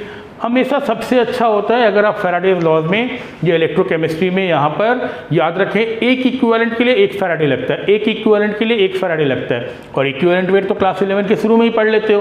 कैल्शियम का इक्विवेलेंट वेट क्या होता है? कैल्शियम का इक्विवेलेंट वेट होता है atomic weight by valency. Atomic weight 40, valency 2, तो 20 ग्राम जो है ये एक इक्विवेलेंट है, ये एक इक्विवेलेंट है। और एक इक्विवेलेंट को कितना फैराडे लगेगा? एक इक्विवेलेंट को 1 फैराडे लगेगा। तो बिना मतलब कोई फार्मूला नहीं लिखते, ये आपको पता होना चाहिए। एक इक्विवेलेंट के लिए 1 फैराडे लगता है, तो इसका आंसर 1 फैराडे होगा। नंबर ऑफ फैराडेज, ये ऑप्शन 1 है, इस पेपर कोड में आंसर 1 है, 1 फैराडे। हम लोग बात करेंगे क्वेश्चन 20 की। सुक्रोज क्या देता है? अब सोचो, मेडिकल का स्टूडेंट को ये तो पता ही होगा। सुक्रोज से तुम्हारा ग्लूकोज और फ्रुक्टोज आता है, एक क्वेश्चन में वो लिखा हुआ भी है। सुक्रोज से ग्लूकोज और फ्रुक्टोज आता है, ये किसको नहीं पता होगा, सबको पता रहता है। और ये ग्लूकोज और फ्रुक्टोज का जो नेचर होता है, अल्फा डी ग्लूकोज होगा और बीटा डी फ्रुक्टोज होगा। अल्फा डी ग्लूकोज होगा और बीटा डी फ्रुक्टोज होगा। मेरे को लगता है जब आप कार्बोहाइड्रेट्स पढ़ते हैं, तो alpha, beta, epimers, anomeric carbon पर 5वें वाले कार्बन के साथ में सिस होगा तो बीटा होगा, उल्टा होगा तो अल्फा होगा। अल्फा बीटा हम लोग स्ट्रक्चर पहचान भी सकते हैं। एकदम बिल्कुल सीधा साधा क्वेश्चन आया है कि अल्फा ग्लूकोज आएगा और बीटा फ्रुक्टोज आएगा। ये आप बायोलॉजी में भी पढ़ते हैं, मेरे को लगता है आप सबको पता है। सुक्रोज के साथ जो एंजाइम इन्वर्टेज हम लोग बोलते हैं, जो सुक्रोज को ग्लूकोज और फ्रुक्टोज बनाती है, उसमें बेसिकली केमिकल क्या होते हैं, जो एंजाइम्स होते हैं वो होते हैं अल्फा ग्लूकोसाइडेज, बीटा फ्रुक्टोसाइडेज। तो इससे काफ़ी अच्छे क्वेश्चंस भी बनाए जा सकते थे। जो एंजाइम्स होते हैं वो सबसे स्पेसिफिक बायो कैटलिस्ट होते हैं। एंजाइम्स अल्फा ग्लूकोसाइडेज और बीटा फ्रुक्टोसाइडेज का मतलब ये सुक्रोज के अंदर में एक ग्लूकोसिडिक बॉन्ड भी है, फ्रुक्टोसिडिक बॉन्ड भी है। अच्छे से पढ़ना, ये नॉन रिड्यूसिंग शुगर इसी के कारण से था क्योंकि ग्लूकोज और फ्रुक्टोज दोनों का एनोमेरिक कार्बन था वहाँ पर। तो काफ़ी सारी चीज़ें इसमें बताई जा सकती हैं, हमको तो कुछ नहीं बताना है, बस अल्फा और बीटा फ्रुक्टोज को टिक करना है। तो ये तो बहुत सिंपल क्वेश्चन है, alpha D glucose beta D fructose. Option 3 यहाँ पर मेरे को राइट आंसर दिखता है। मेरे को लगता है ये तो स्टूडेंट देख के सीधा पेन टिक कर देगा। और ऐसे काफ़ी क्वेश्चन केमिस्ट्री में होते हैं, आप बस एक नज़र घुमाते हैं। बस सिर्फ हड़बड़ी नहीं करनी चाहिए, ये नहीं कि आसान क्वेश्चन है मेरे को आता है, कोई गलती मिस्टेक कर दी है। तो जनरली ज़्यादा आपको कंट्रोल करना होता है अपनी फीलिंग्स को, लेवल हेडेड रहना पड़ता है, शांति से काफ़ी क्वेश्चन देख के ही हो जाते हैं। 21 में रेट कांस्टेंट दिया हुआ है, टाइम निकालना है 2 ग्राम से 0.2 ग्राम होने में। तो 21 के लिए मैं भी ये बोर्ड में एक बार वापस मिटा देता हूँ। I'll rub it off I'll rub it off। एक बार क्वेश्चन 21 के लिए ये बोर्ड वापस मिटा देते हैं और 21 के लिए आपको पता है मेरा t is equal to 1/k 2.303 यहाँ पर रहेगा 2.303/k log ऑफ a/a-x। वापस फर्स्ट ऑर्डर काइनेटिक्स है, फर्स्ट ऑर्डर काइनेटिक्स है, केमिस्ट्री में भी पढ़ते हो, फिजिक्स में भी पढ़ते हो, रेडियो एक्टिविटी में पढ़ते हो। क्या है, k का वैल्यू दिया हुआ है 4.6 × 10⁻³ खाली वैल्यू पुट करना है और वैल्यू भी देखो कितना अच्छा वैल्यू दिया है जो तुम आसानी से कैंसिल कर सकते हो। और 2 ग्राम से 0.2 ग्राम बनाना है, ये इनिशियल कंसेंट्रेशन है 2 ग्राम और बचा है 0.2 ग्राम। तो यहाँ पर भी कुछ नहीं है, 2/0.2 will be 10, log 10 will be 1। यहाँ पर 2.303 10⁻³ को ऊपर ले जाओ, ये 2303 हो जाएगा। 4.606 ये log 10 का वैल्यू 1 होता है। सिंपल बेसिक बच्चा वाला कैलकुलेशन है, इसको सॉल्व करो, आंसर 500 आएगा। This will be 500 seconds and this is option 3। इस पेपर कोड में ये ऑप्शन 3 है। हम लोग 22 की बात करते हैं, तो ये भी एक बहुत सिंपल क्वेश्चन था, वैल्यू पुट करके आंसर आ जाता है। 22 में बोलता है एनीसोल। देखो एनीसोल यहाँ पर दिया हुआ नहीं है, इसीलिए ना बहुत सारे नाम याद रखने पड़ते हैं। एनीसोल हम लोग जब फेनॉल पढ़ाते हैं तो उसमें एनीसोल ऐसा बना के दिखा देते हैं, ये एनीसोल होता है, ये फेनिटोल होता है। इसीलिए ये सारे कंपाउंड हम लोग पढ़ाते समय बता देते हैं। मिथाइल होने से एनीसोल, फेनिटोल होने से इथाइल होने से फेनिटोल, ये नाम पता होना चाहिए। देखो एनीसोल का फॉर्मूला नहीं दिया, एनीसोल नाम पता होना चाहिए। और किसी भी तरह का एराइल एल्काइल ईथर हो, यहाँ पर डबल बॉन्ड कैरेक्टर होता है, ये इसके साथ में रेजोनेट करता है, यहाँ पर डबल बॉन्ड कैरेक्टर होता है। तो ये बात भी पता होनी चाहिए। इसका आप रिएक्शन करवाइए किसी भी तरीके का, यहाँ पर डबल बॉन्ड कैरेक्टर, ये बॉन्ड टूटेगा नहीं, ये बॉन्ड टूटेगा नहीं, तो जो टूटेगा यहाँ पर टूटेगा। और अगर इसको रिएक्ट कराओगे तुम HI के साथ में, इसको रिएक्ट कराओगे HI के साथ में, तो ये बॉन्ड टूटेगा, ये O-H+ ले लेगा, हर बार ये फेनॉल बनाएगा और RI बनाएगा। ये ईथर का रिएक्शन सब लोग पढ़ा रहता है, बहुत कॉमन क्वेश्चन है। तो यहाँ पर अगर एनीसोल मैं यहाँ पर बना रहा हूँ, अगर एनीसोल के साथ में HI पूछा है तो ये बॉन्ड नहीं टूटेगा, यहाँ पर डबल बॉन्ड कैरेक्टर, ये बॉन्ड नहीं टूटेगा, तो O-OH बना देगा। आंसर होगा फेनॉल और CH3I। और इस पेपर कोड में ये है option 1। So this is about question number 22। This was question number 22। I think यहाँ तक कोई प्रॉब्लम नहीं है। क्वेश्चन 23 की बात करते हैं, बेंजोल्डिहाइड और acetophenone. Allow me to rub this. तुम लोग क्वेश्चन मिलाते जाना जो तुम्हारे पेपर कोड में है। आई थिंक ये पार्ट भी समझ में आ जा रहा है। ये ऑक्सीजन और रिंग वाला, यहाँ पर डबल बॉन्ड कैरेक्टर है, ये टूटता नहीं है, तो ये हमेशा OH ही बनेगा, CH3I बनेगा। कुछ भी हाई फाई नहीं है, बस शांति शांति से एग्जाम देना था, हड़बड़ा के कोई गलती नहीं करनी, बिकॉज ऑप्शंस बहुत सिंपल होते हैं। नीट के एग्जाम में ऐसे भी ना कंपटीशन बहुत ज़्यादा होता है, आपको अवॉइड करने होते हैं सिली मिस्टेक्स, नेगेटिव नहीं हो जाए। 23 में देखो बेंजोल्डिहाइड है और एसिटोफेनॉन है, बेंजोल्डिहाइड है और एसिटोफेनॉन है, ये सारे नाम पता होने चाहिए। एसिटोफेनॉन COCH3, यहाँ पर कोई अल्फा हाइड्रोजन नहीं है, तो क्या हुआ, यहाँ पर अल्फा हाइड्रोजन है, यहाँ पर अल्फा हाइड्रोजन है, ये अल्फा हाइड्रोजन निकलेगा, इसका इनोलेट बनेगा, ये अल्फा हाइड्रोजन निकलेगा, ये इनोलेट बनेगा, ये इनोलेट जाकर यहाँ पर अटैक करेगा और इसको हम लोग बोलते हैं क्रॉस्ड एल्डोल। सिंपल सा क्वेश्चन है, क्रॉस्ड एल्डोल। ऑप्शन 4 है, इसके अंदर में क्रॉस्ड एल्डोल। याद करो क्रॉस्ड एल्डोल का एक नाम भी होता है, जब ये एरोमेटिक होता है, क्रॉस्ड एल्डोल होता है, तो यहाँ तो ज़्यादा कुछ नाम पूछा ही नहीं, इसका नाम भी पूछ सकता था। इस रिएक्शन को बोलते हैं क्लाइजेन-स्मिथ। देखना, इस रिएक्शन का नाम होता है क्लाइजेन-स्मिथ रिएक्शन। तो हम लोग तो नाम भी बताते हैं, मैकेनिज्म भी पढ़ाते हैं। एक के पास भी अगर अल्फा हाइड्रोजन है तो वो अल्फा हाइड्रोजन छोड़ करके इनोलेट बनाएगा, यहाँ पर प्रोडक्ट बनेगा। मैं प्रोडक्ट की बात अभी नहीं कर रहा हूँ, पर क्रॉस्ड एल्डोल है, अल्फा हाइड्रोजन छूट रहा है किसी से भी, मतलब क्रॉस्ड एल्डोल है। और जब क्रॉस्ड एल्डोल एलिफेटिक एरोमेटिक के साथ होता है उसका नाम क्लाइजेन-स्मिथ भी होता है। तो यहाँ तो नाम वाम कुछ नहीं पूछा है, खाली यही पूछा है। ऑप्शन 4 जो है वो राइट है। 24 में बोलता है बेसिक अमाइनो एसिड। अब अमाइनो एसिड तो तुम लोग सभी याद रखते हो, एसेंशियल, नॉन एसेंशियल, उसमें न्यूट्रल, एसिडिक, बेसिक, बायोलॉजी में भी ये सब याद रखना पड़ता है। हालांकि बेसिक अमाइनो एसिड का राइट आंसर यहाँ पर लाइसिन है। जो इस पेपर कोड में स्ट्रक्चर 4 है, लाइसिन एक बेसिक अमाइनो एसिड है। मेरे को लगता है ये बायो का हर स्टूडेंट ही याद रखता है। बेसिकली यहाँ पर एक COOH अगर है, यहाँ पर अगर COOH है, यहाँ पर NH2 होता है। अल्फा अमाइनो एसिड्स होते हैं जितने भी नेचुरल प्रोटीन बनाते हैं, और 1 2 3 4 कार्बन के बाद में एक और NH2 होता है। एक से ज़्यादा NH2 होने से बेसिक अमाइनो एसिड होता है। तो मैंने लाइसिन का स्ट्रक्चर भी यहाँ बना दिया, पर आपको पता होता है लाइसिन एक बेसिक अमाइनो एसिड है। We'll want to move to the next question. This was question 24, option 4 lysine basic होता है। क्वेश्चन 25 की बात करेंगे, which is the next page, and question 25 is elimination reaction of 2 bromopentane. ये है 2 bromopentane, 1 2 3 4 5 2 bromopentane. ये भी हाइड्रोजन जा सकता था, ये भी हाइड्रोजन जा सकता था। जो कार्बन में लगा है इसको अल्फा कार्बन बोलते हैं। ये बीटा कार्बन है, ये बीटा कार्बन है। ये बीटा हाइड्रोजन से निकलने से तुम्हारा जो एल्कीन बनेगा वो ज़्यादा सब्स्टिट्यूटेड होगा। इसी को बोलते हैं जेटसेव रूल। जेटसेव रूल भी बोलते हैं, सेटजेफ रूल भी बोलते हैं। तो यहाँ पर क्या क्या चीज़ हो रही है, बीटा एलिमिनेशन भी हो रही है। ये सबको बताया जाता है कि ये बीटा एलिमिनेशन है, बीटा एलिमिनेशन है। ये जेटसेव रूल को फॉलो कर रहा है, जेटसेव रूल को फॉलो कर रहा है। और ये डीहाइड्रोहैलोजिनेशन है, ये डीहाइड्रोहैलोजिनेशन है। तो ये ABC तीनों सही बात है, ABC तीनों सही बात है।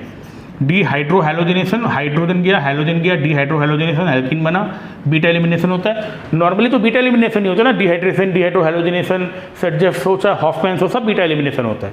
हम लोग जो जनरल एलिमिनेशन पढ़ते हैं वो बीटा एलिमिनेशन होता है। अल्फा एलिमिनेशन का एक ही क्वेश्चन किताब में रहता है, देखना। CHCl3 को, क्लोरोफॉर्म को OH माइनस के साथ में जब लगाते हैं तो एक ही कार्बन से हाइड्रोजन और OH माइनस दोनों निकलता है, हाइड्रोजन और Cl माइनस दोनों निकलता है। जो डाइक्लोरोकार्बिन बनता है, राइमाटाइमन में जो डाइक्लोरोकार्बिन इंटरमीडिएट बनता है, वो एक अल्फा एलिमिनेशन का केस पढ़ाया जाता है तुम लोगों को, वरना सारा बीटा एलिमिनेशन ही पढ़ते हैं। बीटा एलिमिनेशन भी सही बात है, जेटसेफ रूल भी सही बात है, डीहाइड्रोहैलोजिनेशन भी सही बात है। यहाँ पर एक ऑप्शन डिहाइड्रेशन दिया है जो कि सही नहीं है। डिहाइड्रेशन छोड़िए, वाटर थोड़ी निकल रहा है यहाँ से, तो डिहाइड्रेशन यहाँ पर गलत बात है। ABC तीनों करेक्ट होगा, ABC तीनों करेक्ट होगा। बोलता है कौन कौन सा स्टेटमेंट सही है यहाँ पर, एलिमिनेशन रिएक्शन क्या क्या है। और यहाँ पर ऑप्शन 1 जो है उसमें ABC तीनों बात सही बता रहा है, ABC तीनों सही है। डिहाइड्रेशन नहीं है because this is not loss of water. So I think this is understood as well. We'll move to the next question. An increase in the concentration of reactants. Reactants बढ़ाने से क्या बढ़ता है, ये भी मेरे को लगता है ना बहुत लोगों ने इसका उल्टा पुल्टा आंसर दिया होगा, क्योंकि ये कंसेप्चुअल क्वेश्चन है। ये कंसेप्चुअल क्वेश्चन है और असल में रिएक्टेंट्स बढ़ाने से ना 2-3 चीज़ें चेंज हो सकती हैं। अगर आप रिएक्शन का एक रिएजेंट को बढ़ा दीजिए, याद करो, मान लो कैनिजारो होता है, कैनिजारो में नॉर्मल OH माइनस होने से ऑर्डर 3 होता है, पर तुम लोग पढ़ते हो कैनिजारो में अगर ज़्यादा कंसेंट्रेटेड OH माइनस और ज़्यादा OH माइनस ले लो तो ऑर्डर 4 हो जाता है। मैकेनिज्म भी बदल सकता है, जब मैकेनिज्म बदल सकता है तो काइनेटिक्स भी उसका बदल जाएगा, हीट भी बदल जाएगा, काफ़ी चीज़ें बदल जाएंगी। पर यहाँ पर हमको चारों में से सबसे करेक्ट आंसर देना है, और रिएक्टेंट्स बढ़ाने पे, रिएक्टेंट्स बढ़ाने से increase in reactants, increase in reactants. मैं वापस बोल रहा हूँ, ये थोड़ा सा ट्रिकी क्वेश्चन है, पहचान लो। यहाँ पर क्वेश्चन 26 है, पर बोलता है the increase in the concentration of reactants. इसका सबसे सही आंसर होना चाहिए कोलिजन फ्रीक्वेंसी। कोलिजन फ्रीक्वेंसी क्या बढ़ता है, कोलिजन फ्रीक्वेंसी बढ़ता है, ये इसका सबसे करेक्ट आंसर है। बाकी ऑप्शंस भी डूबियस हैं, बाकी ऑप्शंस भी डूबियस हैं। मेरे को लगता है और कहीं पर आप देखिएगा तो शायद और भी ऑप्शंस आपको पता है, पर सबसे करेक्ट आंसर कोलिजन फ्रीक्वेंसी है। सीधी सी बात है, रिएक्टेंट बढ़ाओगे तो ज़्यादा कोलाइड करेगा, तो रिएक्टेंट बढ़ाने से कोलिजन फ्रीक्वेंसी के हिसाब से ही तो हम लोग, ये बेसिक प्रिंसिपल है केमिस्ट्री का, ये सबसे फंडामेंटली करेक्ट आंसर है। हालांकि यहाँ पर हीट ऑफ रिएक्शन भी एक क्वेश्चन है, हीट ऑफ रिएक्शन भी काफ़ी लोग टिक कर सकते हैं, पर वो फंडामेंटल बात नहीं है, क्योंकि हीट ऑफ रिएक्शन तो काफ़ी बार हम लोग पर मोल पढ़ते हैं ना। एक्टिवेशन एनर्जी और थ्रेशोल्ड एनर्जी तो खैर एक प्रोसेस का कांस्टेंट ही रहता है जनरली। सो 26 में कोलिजन फ्रीक्वेंसी राइट। 27 ये तो एक क्लास 10 का बच्चा कर लेगा, 27 क्लास 10 का बच्चा कर लेगा। कितना प्रोटॉन है, कितना न्यूट्रॉन है और कितना इलेक्ट्रॉन है, बस हड़बड़ी नहीं करनी है, ये सीक्वेंस जानना है। किस सीक्वेंस में, प्रोटॉन 71, इलेक्ट्रॉन भी 71, न्यूट्रॉन क्या करते हैं, मास नंबर से एटॉमिक नंबर निकालते हैं, ये माइनस करने से आ जाएगा 104। तो यहाँ पर जो ऑप्शंस है इसमें मेरे को ऑप्शन 1 राइट दिखता है, तुम लोग देख लेना कौन सा क्वेश्चन है ये तो क्लास 10 का बच्चा भी कर लेगा। 28 भी उतना ही सिंपल है, 28 भी उतना ही सिंपल है। एक क्वेश्चन दिया है CH4 + 2Cl2 4Cl2 becoming CCl4 + 4HCl। यहाँ पर कार्बन का ऑक्सीडेशन नंबर और वहाँ पर कार्बन का ऑक्सीडेशन नंबर चेंज क्या हो रहा है। वहाँ पर नेचुरली क्लोरीन ज़्यादा इलेक्ट्रोनेगेटिव है तो ये -1 के हिसाब से ये +4 हो जाएगा। अच्छा, मीथेन में ना कार्बन और हाइड्रोजन का ऑक्सीडेशन नंबर बहुत पास में होता है। कार्बन और हाइड्रोजन का कार्बन और हाइड्रोजन का इलेक्ट्रोनेगेटिविटी बहुत पास में होता है, 2.1 2.4 होता है, पर फिर भी कार्बन थोड़ा ज़्यादा इलेक्ट्रोनेगेटिव होता है। तो यहाँ पर हम लोग इसी को +1 लेते हैं और नेचुरली ये -4 हो जाता है। तो चेंज क्या है, -4 to +4, change in oxidation number is. Question है what is the change in oxidation number. Option 1 यहाँ पर मेरे को +4 to -4, -4 to +4, -4 to +4, ये ऑप्शन 3 है। सॉरी, ये ऑप्शन 3 है, यहाँ पर ये ऑप्शन 3 है, इस पेपर कोड में ऑप्शन 3 है, -4 to +4, 28 का 3। We'll move to question 29। Question 29 भी क्लास 10 का एक इंटेलिजेंट बच्चा सॉल्व कर सकता है। कार्बन मोनोऑक्साइड न्यूट्रल होता है, N2O न्यूट्रल होता है, NO न्यूट्रल होता है, कार्बन मोनोऑक्साइड न्यूट्रल होता है, कार्बन डाइऑक्साइड एसिडिक होता है। जनरली ऑक्सीडेशन नंबर बढ़ने से एसिडिटी बढ़ जाती है। Al2O3 zinc oxide, aluminium, zinc, amphoteric oxides, barium, S block, group 2 के, ग्रुप 1 के जो ऑक्साइड्स होते हैं वो बेसिक होते हैं, और Cl2O7 HClO4 बनाएगा। सबसे ज़्यादा स्ट्रॉन्ग एसिड होता है ऑक्सी एसिड का फॉर्म में। तो ये भी एक आसान क्वेश्चन था। I want to rub this, ये हम लोग मिटा देते हैं एक बार। बात करता हूँ क्वेश्चन 29 की।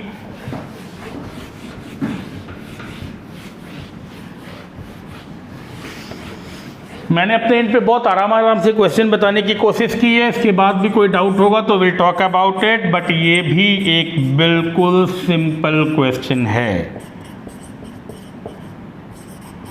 ये मैं वापस बता रहा हूँ, एक इंटेलिजेंट क्लास 10 का बच्चा भी कर सकता है।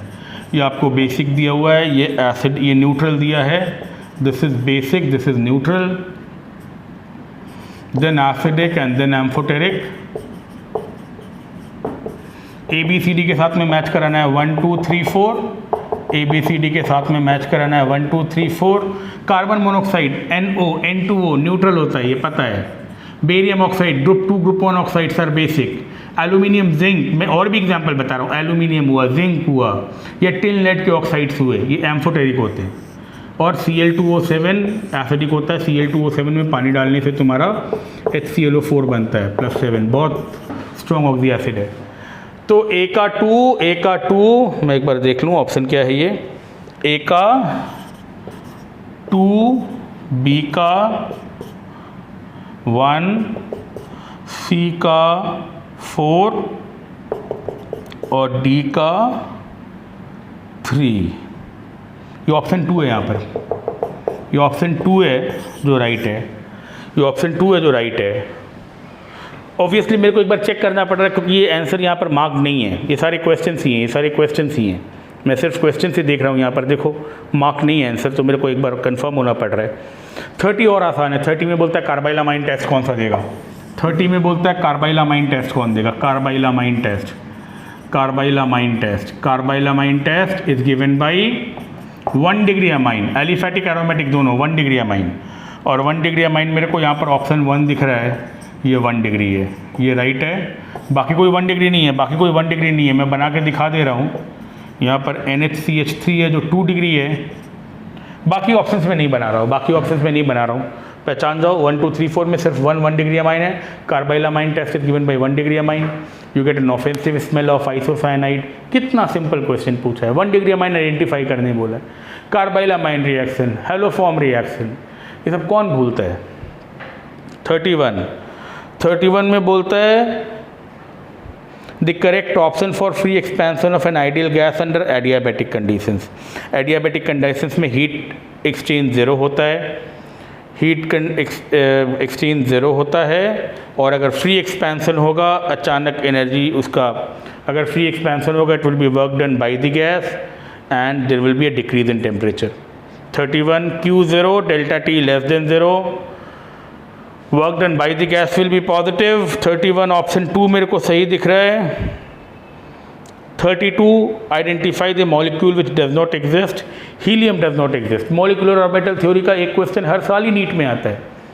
मॉलिक्यूलर ऑर्बिटल थ्योरी का हर साल ही एक क्वेश्चन नीट में आता है। इस बार O2 प्लस O2 माइनस शायद नहीं दिया है, पर हीलियम He2 32 कौन सा मॉलिक्यूल एग्जिस्ट नहीं करेगा, मैं क्वेश्चन बोल रहा हूँ। 32 identify the molecule which does not exist, He2 होगा हीलियम, बॉन्ड ऑर्डर 0 आता है He2। ये एक्सप्लेन करने की ज़रूरत नहीं, ये सभी समझते हैं। Li2 का बॉन्ड ऑर्डर 1 आता है, C2 का बॉन्ड ऑर्डर 2 आता है। C2 के बारे में एक बहुत इंटरेस्टिंग कहानी है, पढ़ना। C2 के बारे में एक बहुत इंटरेस्टिंग कहानी है। C2 का बॉन्ड ऑर्डर 2 आता है और दोनों बॉन्ड पाई बॉन्ड होता है। C2 की बात कर रहा हूँ। ग्राफाइट और डायमंड इतना स्टेबल होता है कि नॉर्मली C2 मिलता नहीं है।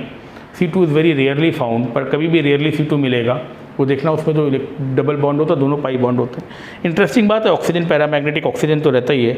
He2 32 का helium is the right answer, जो एग्जिस्ट नहीं करता है।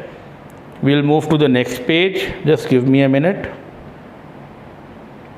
32 के बाद में the next question is which is a natural polymer. Question ध्यान से सुनो, ये सब मैं बोर्ड पे नहीं लिख रहा हूँ क्योंकि ये सब पढ़ सकते हो। 33 क्वेश्चन 33 जो इसमें है, बोलता है कौन सा नेचुरल पॉलीमर है, और आंसर होगा सिस 1,4 पॉलीआइसोप्रोपीन। सिस 1,4 पॉलीआइसोप्रोपीन। कुछ बताने का नहीं है, NCERT में लिखा हुआ है। यहाँ पर ये क्वेश्चन 33 है, ये ऑप्शन 1 है। ये एक नेचुरल पॉलीमर है, मैं लिख नहीं रहा हूँ। नेचुरल पॉलीमर है, विच of the following is the natural polymer. NCERT में स्ट्रेट फॉरवर्ड लिखा हुआ है। इसी का पॉलीमराइजेशन, लीनियर पॉलीमराइजेशन से नेचुरल रबर बनता है। नेचुरल रबर इसी का पॉलीमर होता है, तो ये नेचुरल पॉलीमर है। 33(1) कौन सा एल्कीन मिथेनॉल देगा? कौन सा एल्कीन ओजोनोलिसिस से मिथेनॉल देगा? Methanol is formaldehyde. कौन सा एल्कीन मिथेनॉल देगा? मैं सिर्फ राइट आंसर लिख रहा हूँ, इसके बाद मैं सिर्फ राइट आंसर लिखूंगा। क्वेश्चन पढ़ो, विच of the following will give methanol. मैं क्वेश्चन 2 बार 3 बार रिपीट कर दे रहा हूँ। कौन सा एल्कीन मिथेनॉल देगा? मिथेनॉल मतलब फॉर्मल्डिहाइड, और इसका राइट आंसर होगा जहाँ पर टर्मिनल एल्कीन हो।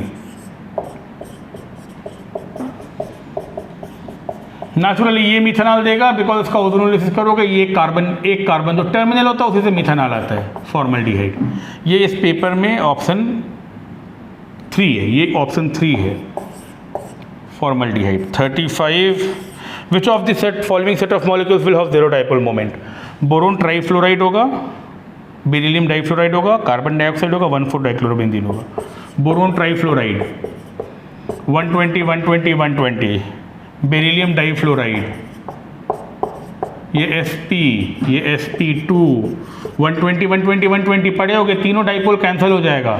ये वेक्टर एडिशन जैसा होता है, जैसे वेक्टर एडिशन, एक प्लेन में तीनों वेक्टर कैंसिल हो जाते हैं। ये लीनियर है। कार्बन डाइऑक्साइड भी लीनियर है, ये दोनों बॉन्ड पोलर हो सकता है, ऑक्सीजन खींच के रखेगा, बट नेट डाइपोल 0 होगा।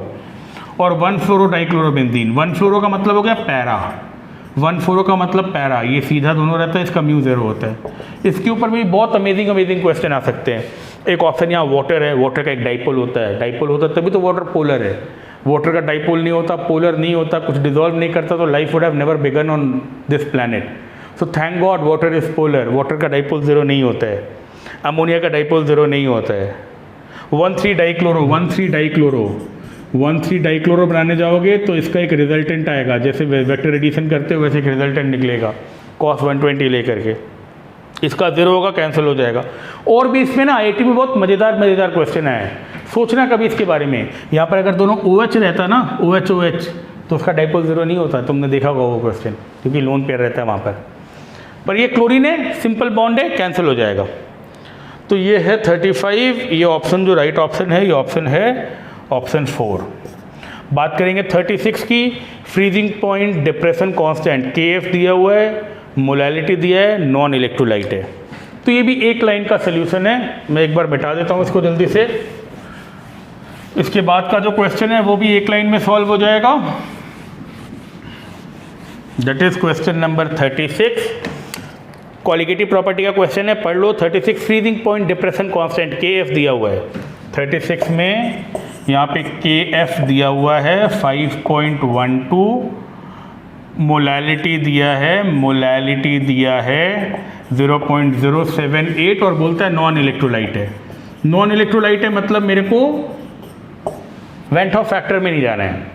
नॉन इलेक्ट्रोलाइट है मतलब डिसोसिएट नहीं कर रहा है, वेंट ऑफ फैक्टर की बात नहीं करेंगे। सिंपल फॉर्मूला होगा del TF is equal to KF into molality. del TF is equal to KF into molality, which is 5.12 into 0.078. You have to give answer till 2 decimal places. This will be close to 0.40 Kelvin, I believe. This will be close to 0.40. इस paper में ये option 3 है। We'll move to 37. Positive deviation from Raoult's law. अब ये भी जो topic है ना पॉजिटिव और नेगेटिव डिविएशन वाला, जो पॉजिटिव नेगेटिव डिविएशन वाला बात है उसके लिए हम लोग बोलते हैं एनसीईआरटी का सारा एग्जांपल्स पढ़ लेना चाहिए। एनसीईआरटी का सारा एग्जांपल्स पढ़ लेना चाहिए। क्लोरोफॉर्म और एसीटोन के बीच में हाइड्रोजन बॉन्डिंग होता है, दोनों पास पास में आ जाता है, they are happy with each other. Negative deviation होता है। नेगेटिव डिविएशन मतलब क्या होता है कि वेपर प्रेशर कम होगा, मतलब दे आर हैप्पी टुगेदर, दोनों साथ में खुश है, वेपर नहीं बनना चाहता है। पॉजिटिव डिविएशन का मतलब होता है वेपर प्रेशर ज़्यादा है, राउल्ट्स लॉ के हिसाब से ज़्यादा है वेपर प्रेशर, सो नेचुरली अगर वेपर प्रेशर ज़्यादा है they are not happy with each other. और आइडियल सोल्यूशन के जो एग्जांपल्स होते हैं जैसे बेंजीन हेक्सीन हुआ, क्लोरोइथेन ब्रोमोइथेन हुआ, यहाँ पर देखो जो ऑप्शन है ना बेंजीन टोल्यूइन आइडियल होना चाहिए। क्लोरोइथेन ब्रोमोइथेन मिलता जुलता है ना, क्लोरोइथेन ब्रोमोइथेन। एसीटोन क्लोरोफॉर्म तुमको पता है, मैं ना एक बार लिख देता हूँ। इथानॉल प्लस एसीटोन, यहाँ पर 4 ऑप्शन दिया हुआ है। या तो ये मेमोरी बेस्ड है, या तो कोई इसको याद रखेगा, बेंजीन और टोल्यूइन, या इसको एक ट्रिक से सॉल्व किया जा सकता है। थोड़ा दिमाग अगर रहेगा तो सॉल्व कर सकते हो। ऑप्शन 4 है क्लोरोइथेन और ब्रोमोइथेन। अब जब जितना भी एग्जाम्पल तुम पढ़ते हो ना आइडियल सोल्यूशन का जितना भी एग्जाम्पल पढ़ते हो, पॉजिटिव भी नहीं नेगेटिव भी नहीं, वहाँ दोनों जो कंपोनेंट होते हैं वो मिलते जुलते रहते हैं। ये मिलता जुलता है, ये मेरे को आइडियल लगता है, ये मेरे को आइडियल लगता है, ये मेरे को पता है। ये बहुत पॉपुलर एग्जाम्पल है, हाइड्रोजन बॉन्डिंग जैसा कुछ होता है यहाँ पर, दोनों एसोसिएट होता है, यहाँ नेगेटिव डिविएशन होता है। तो पॉजिटिव डिविएशन का यही एक ऑप्शन है।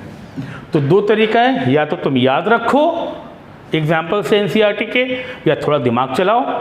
ये तुमको पॉजिटिव दिखेगा, ये नेगेटिव का बहुत कॉमन एग्जाम्पल है। इसका आंसर 1 होगा पॉजिटिव डिविएशन वाला। We'll move to the next question 38 which has maximum number of atoms. Maximum number of atoms होगा जिसका एटॉमिक वेट सबसे कम होगा। Naturally maximum number of atoms होगा अगर नंबर ऑफ मोल सबसे ज़्यादा है। तो मैक्सिमम नंबर ऑफ एटॉम्स के लिए this is question number 38। Maximum number of atoms option है 1 ग्राम सिल्वर, 1 ग्राम मैग्नीशियम, 1 ग्राम ऑक्सीजन और 1 ग्राम लिथियम। ये भी कोई 10 का बच्चा, एक इंटेलिजेंट बच्चा कर देगा। इसका एटॉमिक वेट या मोलर मास 108 है, इसका 24 है, इसका 16 और 32 होगा मॉलिक्यूलर वेट। अच्छा, नंबर ऑफ एटॉम्स बोला तो एटॉमिक वेट लेते हैं। हालांकि इसका मॉलिक्यूलर वेट यहाँ पर दिया हुआ है, एटॉमिक वेट 24 दिया हुआ है। इसका एटॉमिक वेट हम लोग 16 ही लेते हैं। एटॉम्स का बात करें तो एटॉमिक वेट ही लेते हैं 16, सब जगह एटॉमिक वेट ही दिया है। और लिथियम के लिए ये 7 है। तो मैक्सिमम ये क्लास 10 का बच्चा कर सकता है। मैक्सिमम नंबर ऑफ एटॉम्स होगा जिसका एटॉमिक वेट सबसे कम होगा। मैक्सिमम नंबर ऑफ एटॉम्स होगा जिसका नंबर ऑफ मोल सबसे ज़्यादा होगा, एटॉमिक वेट सबसे कम होगा। ये तो कोई भी कर लेगा। 39 एक इम्पॉर्टेंट क्वेश्चन है। 39 एक ट्रिकी क्वेश्चन है। 39 ट्रिकी इसलिए है, बोलता है आइडेंटिफाई द करेक्ट स्टेटमेंट। पहला स्टेटमेंट है carbon dioxide is used as a refrigerant for ice cream. हम लोग को पता है carbon dioxide is used as a refrigerant. बहुत ध्यान से सुनो, यहाँ पर एक ट्रिक है। कार्बन डाइऑक्साइड गैसियस बोला है रेफ्रिजरेंट, कार्बन डाइऑक्साइड गैसियस बोला है। याद रखो, ये जो कार्बन डाइऑक्साइड गैसियस होता है ये रेफ्रिजरेंट नहीं होता। जो सॉलिड होता है वो रेफ्रिजरेंट होता है, जो सॉलिड आइस हम लोग बोलते हैं। पहले हम लोग शादी वादी में जो कुल्फ़ी वगैरह होता था ना, कुल्फ़ी बनाने वाला क्या देखना, जो वहाँ पे कुल्फ़ी मिलता है शादी वगैरह में, या आइसक्रीम कोल्ड ड्रिंक को ठंडा रखने के लिए पानी में कुछ सॉलिड डाला रहता है, उसमें से धुआं निकलता रहता है, वही होता है ड्राई आइस। क्योंकि उसका वेपराइजेशन जो होता है that is very very endothermic, तो हीट एब्जॉर्ब होती है, ठंडा करता है, पर वो सॉलिड फॉर्म होता है। ये एक ट्रिकी क्वेश्चन है, यहाँ गैसेस दिया हुआ है। तो जो लोग इसको कैजुअली किए होंगे सिर्फ कार्बन डाइऑक्साइड देखेंगे, उनका गलती हो जाएगा। मैं वापस बोल रहा हूँ, ये कार्बन डाइऑक्साइड गैसेस पढ़ना ज़रूरी था, तो ये ऑप्शन राइट नहीं है। C60 में बोलता है 12 6 कार्बन रिंग्स होते हैं, वो गलत बात है। 20 6 कार्बन रिंग्स होते हैं, तो नंबर ऑफ कार्बन रिंग्स गलत है, ये भी गलत बात है, ये भी गलत है, ये भी गलत है। ZSM 5 को लेकर के जो बात बोलता है ये बात सही है, और carbon monoxide is colourless odourless, ये बात भी सही है। तो ये क्वेश्चन भी तुम लोग मिला लेना, यहाँ पर C और D सही है। ए बहुत कॉमन मिस्टेक हो सकता है, ए बहुत कॉमन मिस्टेक हो सकता है, यहाँ पर अगर सॉलिड होता तो ये राइट हो जाता। तो सिर्फ C और D राइट है, सिर्फ C और D राइट है, which is option 4। Option 4 C and D right is correct. We move to question 40। Zeta potential की बात करता है। जीटा पोटेंशियल हम लोग को थोड़ा बहुत कोलॉइड से पढ़ाया जाता है, और जीटा पोटेंशियल से स्टेबिलिटी पता चलता है। ये भी एक सिंपल सा क्वेश्चन है। जीटा पोटेंशियल किताब पढ़ो, एनसीईआरटी में लिखा होगा। जीटा पोटेंशियल कोलॉइड्स का जो 2 लेयर होता है उसके बीच की पोटेंशियल को बोलते हैं। और ये क्वेश्चन तुम देख लेना तुम्हारे पेपर में कहाँ पर है, पर ये एक थ्योरी क्वेश्चन है। जीटा पोटेंशियल वाला जो क्वेश्चन है, zeta potential is useful in determining, इसका आंसर स्टेबिलिटी होगा, स्टेबिलिटी ऑफ कोलॉइड। इसका आंसर स्टेबिलिटी होगा तुम्हारे लेवल पर, तुम्हारे लेवल पर एनसीईआरटी के हिसाब से तुम्हारे लेवल पर स्टेबिलिटी होगा। बाद में पढ़ोगे कि जीटा पोटेंशियल जो होता है वो विस्कोसिटी से भी रिलेटेड होता है। जीटा पोटेंशियल विस्कोसिटी से भी रिलेटेड होता है, पर वो बाद में पढ़ोगे, आगे केमिस्ट्री पढ़ोगे तब समझ में आएगा। तो वो थोड़ा सा हाई लेवल सरफेस केमिस्ट्री है कि जीटा पोटेंशियल विस्कोसिटी से भी रिलेटेड होता है। अभी stability is the right answer. We'll move to question 41 which is in the next page. Last 5 question बचे हैं। 41 में बोलता है BCC है, बॉडी सेंटर्ड क्यूब है। एक बॉडी सेंटर्ड क्यूब है जिसका एज लेंथ दिया है 288 पाइकोमीटर। अब याद करो बॉडी सेंटर के लिए क्या करते हैं हम लोग, बॉडी डायगोनल सोचते हैं, और जो बॉडी डायगोनल होता है √3r that is equal to, जो बॉडी डायगोनल होता है √3a that is equal to 4r। तो r कैसे निकलता है, r निकलता है मेरा √3/4 × a। कुछ नहीं करना है, कैलकुलेट भी नहीं करना है, तुमको खाली वैल्यू यहाँ पर याद रखना है कि यहाँ पर कोई गलती मत कर दो, कोई स्टूपिड मिस्टेक मत कर दो। ये ऑप्शन 1 दिखता है मेरे को राइट, बिल्कुल formula based question. Body centred cubic, body diagonal, 4r होता है, √3a, ये पता होना चाहिए। 42 विच is a cationic detergent, 42 which is a cationic detergent, बिल्कुल सीधा साधा एनसीईआरटी से पूछा है। एनसीईआरटी में लिखा हुआ है, मेरे को याद है एनसीईआरटी में कैटायनिक डिटर्जेंट का एग्जाम्पल दिया हुआ है सिटाइल ट्राइमिथाइल। सिटाइल ट्राइमिथाइल ये जो कंपाउंड है cetyl trimethyl ammonium bromide, tertiary ammonium bromide होता है। इसका स्ट्रक्चर ये सब जानने का ज़रूरत नहीं है। इस पेपर कोड में ये ऑप्शन 3 है, इस पेपर कोड में ऑप्शन 3 है, सीधा एनसीईआरटी से पूछा है। तो जिसने भी एनसीईआरटी ढंग से पढ़ा होगा उसको 2-3 क्वेश्चन का ये फ़ायदा तो होता ही है। सीधा एनसीईआरटी से पूछा है, सेटाइल ट्राइमिथाइल अमोनियम ब्रोमाइड, एनसीईआरटी में देखना कैटायनिक डिटर्जेंट का एग्जांपल दिया हुआ है। Reaction between acetone and methyl magnesium chloride, इससे आसान क्वेश्चन ग्रिग्नार्ड का आपको दे नहीं सकता। उसके बाद निकल हाइड्रोक्साइड का सोलेबिलिटी पूछा है, और लास्ट मार्शल्स एसिड क्वेश्चन है। तो लास्ट 3 क्वेश्चन बचे हैं। मेरे को लगता है यहाँ तक आपको सब समझ में आया है। मैंने जनरली सारे क्वेश्चन लिखने की कोशिश की है। यहाँ पर 43, 44, 45 लास्ट 3 क्वेश्चन की बात कर रहे हैं, और लास्ट 3 क्वेश्चन में भी हम लोग को कुछ भी बहुत हाई फाई नहीं दिया। ये तो बिल्कुल सिंपल सा न्यूक्लियोफिलिक एडिशन है। ये एसीटोन है, इसमें CH3 मिथाइल मैग्नीशियम क्लोराइड है, ब्रोमाइड है, जो भी है, और हाइड्रोलिसिस कर रहा है। ये CH3- जाके यहाँ पर अटैक करेगा, ये OMgCl बनेगा, ये OMgCl बनेगा, और ये बाद में OH बन जाएगा। ये CH3 है, tertiary butyl alcohol, tertiary butyl alcohol. ये तो ग्रिग्नार्ड का एक सिंपल सा क्वेश्चन है। हम लोग तो ईस्टर में, साइनाइड में क्या क्या करते हैं, 2-2 बार 3-3 बार ऐड कराते हैं, रिंग बंद करते हैं, खोलते हैं। ये तो आसान क्वेश्चन है। ऑप्शन 3 है इस पेपर कोड में। मेरे को लगता है ये एसीटोन मिथाइल मैग्नीशियम क्लोराइड सबको समझ में आता ही है। 44 निकल हाइड्रोक्साइड की सॉल्युबिलिटी पूछता है, सॉल्युबिलिटी इन निकल हाइड्रोक्साइड, सॉल्युबिलिटी ऑफ निकल हाइड्रोक्साइड, जहाँ पर KSP दिया हुआ है 2 इंटू 10⁻⁻15 और ये सोल्यूशन आपको दिया है 0.1 मोलर NaOH में। तो क्या करेंगे, KSP का वैल्यू होता है, KSP क्या होता है, KSP होगा Ni+2 OH माइनस का square which is 5 into 10⁻⁻15, sorry 2 है। और बहुत किताब में ना बहुत उल्टा पुल्टा लिखा रहता है। कुछ एक टीचर भी क्या करते हैं ना, बिना मतलब यहाँ से Ni+2 लेते हैं और OH माइनस यहाँ से लेते हैं।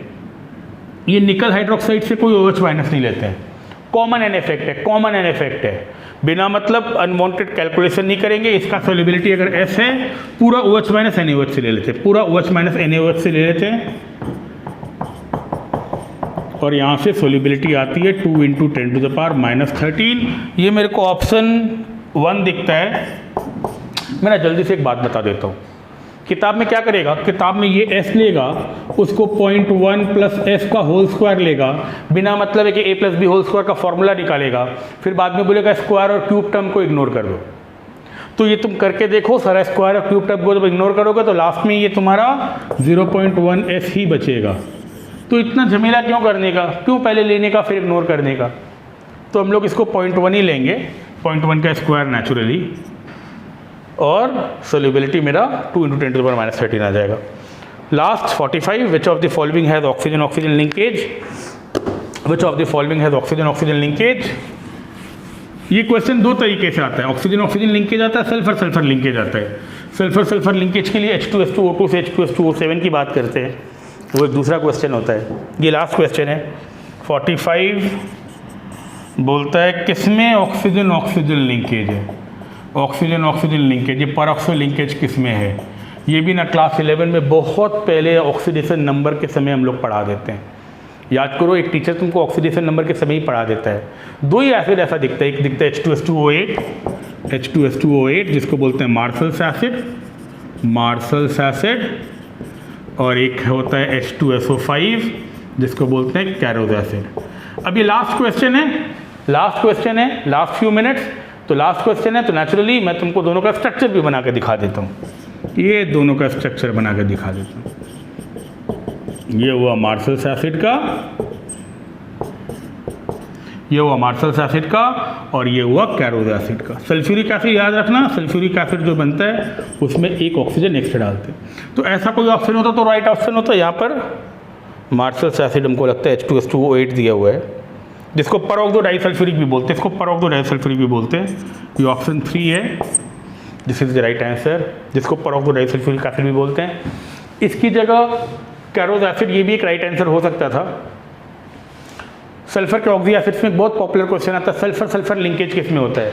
अब तो तुम्हारा कोई एग्जाम बचा नहीं है, पर बाद में कभी कोई पेपर सॉल्व करना होगा तो देखना सल्फर सल्फर लिंकेज होता है H2S2O2 में, H2S2O3 में, H2S2O4 में, H2S2O5 में, H2S2O6 में और H2S2O7 में। ये हम लोग केमिकल बॉन्डिंग में पढ़ाते हैं। H2SNO6 पॉलीथायोनिक एसिड में भी होता है।